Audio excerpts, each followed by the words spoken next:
Hello everyone, welcome to Niazi family blog. आज मैं grocery करने के लिए नीचे जा रही हूँ अपने घर से। जैसे ही मैं नीचे उतरती हूँ, हमारी जो बेसमेंट है उसमें शॉप्स हैं। अंडरग्राउंड में तो पार्किंग होती है, उसके जो फर्स्ट फ्लोर होता है ये ज़्यादातर मार्केट्स होती हैं। तो यहाँ से जब मैं गुज़रते हुए फर्स्ट वाली नियर बाई शॉप है, यहाँ से जो फ्रेश चीज़ें मुझे बाय करनी होती है मैं हमेशा यहीं से लेती हूँ। तो चलते हैं। और आज मुझे टोफू बनाना है, वो भी फ्रेश वाला सॉफ्ट टोफू जो होता है। तो ये टोफू जो है बिल्कुल ताज़ा ताज़ा होता है, इसलिए इसके नीचे जाली भी रखी हुई है उन्होंने। ठीक है। उसके बाद नेक्स्ट, क्योंकि इसमें वाटर काफ़ी ज़्यादा होता है, नेक्स्ट डिफरेंट डिफरेंट टाइप्स है टोफू की। अब ये पैकिंग सिर्फ डिफरेंट है, बाकी होता ये भी सॉफ्ट टोफू ही है। इस पे क्या होता है कि आप कटिंग करके अपने बाउल के अंदर डालो, जैसे कटलस नमा से गोल गोल से बन जाते हैं। ये भी टोफू ही होता है, बस इसमें थोड़ा सा वाटर का लेवल कम होता है। लेकिन मैं हमेशा फ्रेश टोफू जब बनाना हो तो मैं जो सात वाला पड़ा हुआ शापर के अंदर खुला जो पैकिंग है मैं वही यूज़ करती हूँ। उसके बाद ड्राई टोफू भी है। ड्राई टोफू भी बहुत मज़े का होता है। मुझे टोफू पसंद ही तब आया था जब मैंने फर्स्ट टाइम ड्राई टोफू खाया था। और प्राइसेस बहुत रीज़नेबल होती हैं।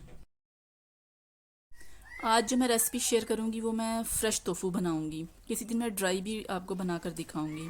ड्राई टोफू बिल्कुल इस तरह होता है जैसे आप सॉसेजेस खा रहे हैं।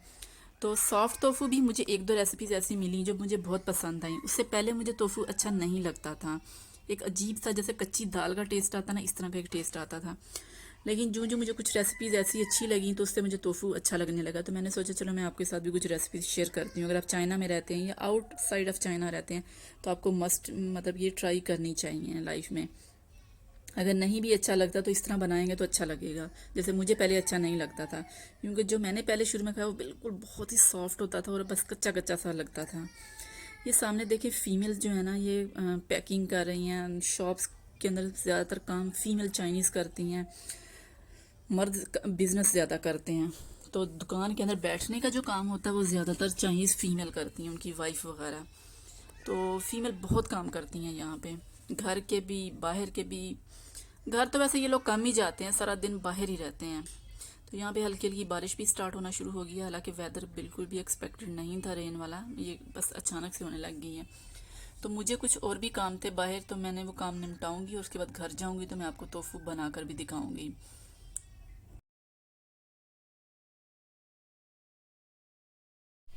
मेरा बेटा ना आजकल खुद चलना बहुत माशाल्लाह पसंद करता है। उसकी कोशिश होती है कि बस मुझे छोड़ दो। बट इट्स वेरी डेंजरस कि वो अकेला अब नहीं, मतलब कि उसको इतना नहीं पता कि रोड की सेफ्टी, रोड डेंजरस है उसके लिए। ये चाइना में चार्जिंग वाली होती हैं गाड़ियाँ, छोटी छोटी सी 2 सीटर्स होती हैं।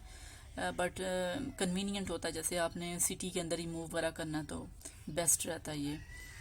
मतलब बाइक के मुकाबले में मुझे ये कंपैरेटिवली ज़्यादा अच्छा लगता है। एटलीस्ट शेड तो होता है उसमें, वेदर वगैरह से आप सेव रहते हो। यहाँ पे मुझे ना अपनी पिक्चर्स बनवानी थी।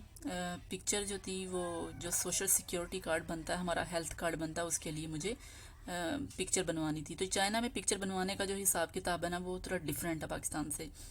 यहाँ पे अगर आपने जिस पर्पज़ के लिए पिक्चर बनानी है उसकी स्पेशल शॉप्स होती हैं। आप हर जगह से जाके पिक्चर नहीं बनवा सकते, और आपको हार्ड फॉर्म में पिक्चर लेने की बिल्कुल ज़रूरत नहीं है। आपने बस पिक्चर बनवाई, डेट्स ऑल। उसके बाद एक कोड जनरेट होता है, बस आपको वो कोड चाहिए होता है।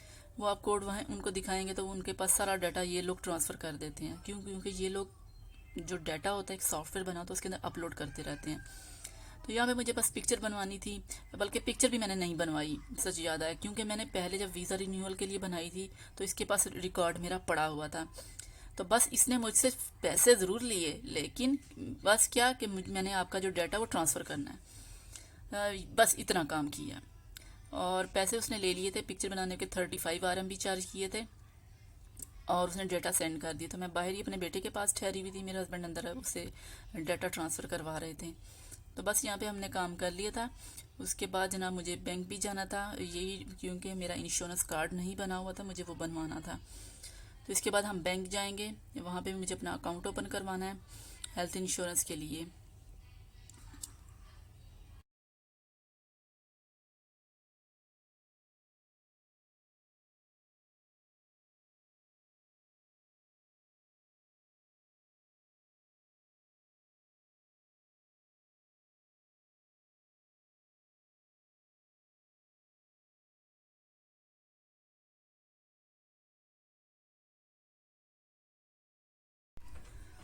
तो जनाब यहाँ पे बेटी को इंगेज किया हुआ था ताकि वो बिज़ी रहे। बच्चे मास्क बिल्कुल नहीं पहनते, ना पसंद करते हैं, और चाइनीज़ जो है वो इतनी नफ़रत करते हैं कि बच्चों को भी मास्क पहनाएं आप, ठीक है, वो अंदर एंटर मत हो। देखें उसने शॉप्स वाले ने उसको बाहर निकाल दिया।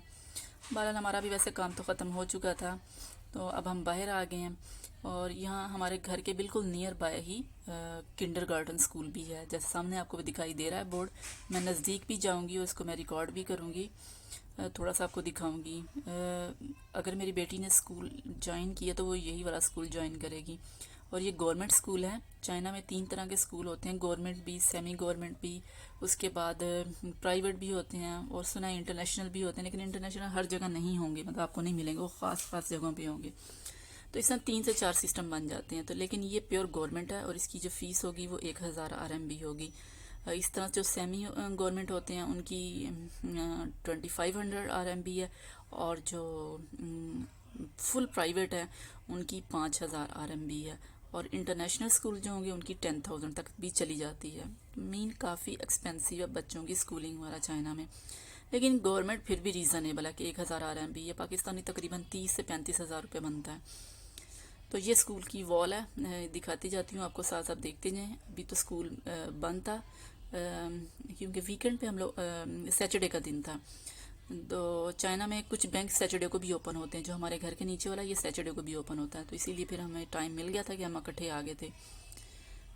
यहाँ पे देखें जनाब, बैंक ऑफ कम्युनिकेशन है, मुझे जाना है यहाँ पे और अपना अकाउंट ओपन करवाना है। ये अच्छी बात थी जनाब, इन्होंने बच्चों के खेलने के लिए इस तरह से एक थोड़ा सा एरिया फिक्स किया हुआ था। तो बच्चों को हमने यहाँ पे छोड़ा और मैंने अपना काम करवाया बैंक में।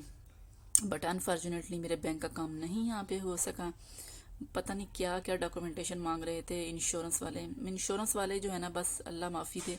इंश्योरेंस वालों को ना खुद ही फ़ायदा होता है, बंदों को कोई फ़ायदा नहीं होता। जो पैसे आपने इंश्योरेंस से बेनिफिट लेना, मैं कहती हूँ अपने ही पैसे आप इन्वेस्ट कर दो कोई, और जो प्रॉफिट आता है उसको यूज़ कर लो, रादर दैन कि आप हर महीने भी तो इंश्योरेंस वालों को पैसे देते हैं और फिर जनाब फिर जाके आपको कहीं डिस्काउंट मिलता है, और वो भी 100% तो होता नहीं है, 80% तक मिलता है। सो मैं समझती हूँ बिल्कुल फ्रॉड है, धोखा है इंसान के साथ। इंसान गलत फहमी का शिकार रहता है। अपने पैसे खुद इन्वेस्ट करो, उसे प्रॉफिट लो, और जब कभी आपको हेल्थ के इश्यूज़ हों आप उस पर लगा लो। वैसे भी तो हर इंश्योरेंस हर आपकी हेल्थ की चीज़ों को कवर नहीं करती, फिक्स चीज़ें हैं। तो मुझे तो बिल्कुल पसंद ही नहीं है, लेकिन ये मेरी यूनिवर्सिटी का रूल था इसलिए मुझे बनाना पड़ा।